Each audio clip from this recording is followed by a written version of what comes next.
كائنا حيا نرى لم نزد إلا يقينا بالإله لم نزد إلا يقينا بالإله. قرآن مجید میں اللہ تعالیٰ نے رمضان میں زوجہ کے قریب جانے سے صحابہ کو منع کیا تھا. بڑا دلچسپ واقعہ ہے. رمضان کی راتوں میں بھی زوجہ کے قریب جانے سے منع کیا تھا. ایک صحابی تھے, وہ رات میں کہیں چلے گئے, اب بڑے پریشان ہوئے, رسول اللہ صلی اللہ علیہ وسلم کے پاس آئے, عرض کیا یا رسول اللہ مجھ سے غلطی ہوئی, رمضان کی رات میں نے اپنی زوجہ کے قریب چلا. آپ نے فرمایا کیوں؟ وہ بڑا دلچسپ واقعہ ہے, بظاہر تھوڑا حیا کے خلاف بھی ہے لیکن اتنا بھی نہیں ہے. وہ کہہ رہے میری زوجہ کہیں پانی بھرنے کے لیے جا رہی تھی, ان کی پنڈلی کھلی تو میری نظر بیوی کی پنڈلی پر پڑی اور میں بس پاگل ہو گیا بیوی کے عشق میں. میں یہ اس لیے بیان کر رہا ہوں کہ جو لوگ نظر کی حفاظت کرتے ہیں وہ بیوی کے عشق میں پاگل ہوتے ہیں.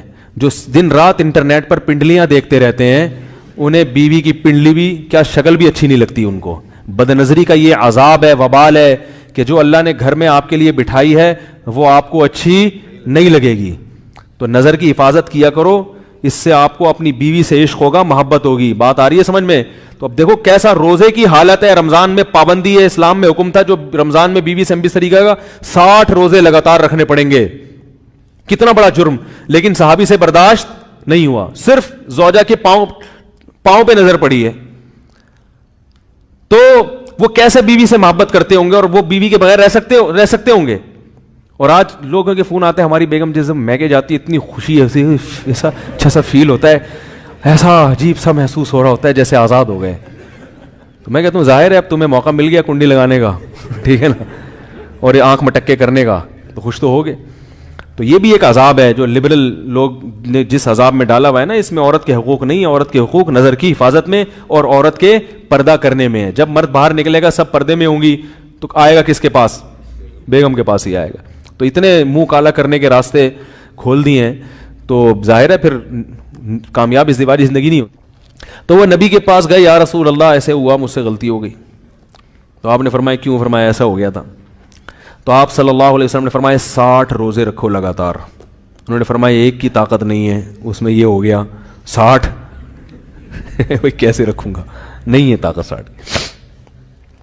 آپ نے فرمایا ٹھیک ہے پھر 60 غریبوں کو 2 ٹائم کا کھانا کھلاؤ. فرمایا اس کی بھی طاقت, بولو بھائی, نہیں. اتنے میں ایک صحابی لائے کوئی چیز صدقہ کرنے کے لیے. تو آپ نے فرمایا چلو اصل حکم تو یہی ہے کہ 60 روزے یا پھر 60 غریبوں کو کھانا, وہ نہیں تو چلو فی الحال ان کو تنبیہ کے لیے کچھ ان کے سے صدقہ کروا لیتا ہوں.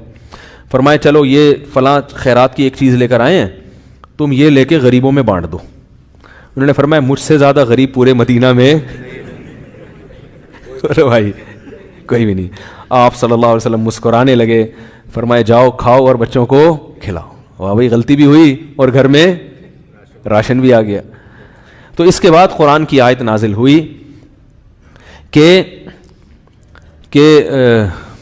احل لکم لیلۃ الصیام الرفث الی نسائکم ہن لباس لکم وانتم لباس لہن علم اللہ انکم کنتم تختانون انفسکم فتاب علیکم وعفى عنکم فالآن باشروہن وابتغوا ما کتب اللہ لکم.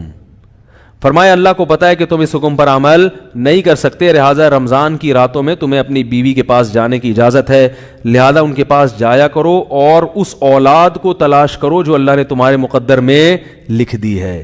قرآن جہاں بھی بیوی سے ریلیشن قائم کرنے کی بات کرتا ہے اولاد کا ذکر لازمی کرتا ہے, یعنی تلاش کرو اس اولاد کو جو اللہ نے تمہارے لیے لکھ دی ہے.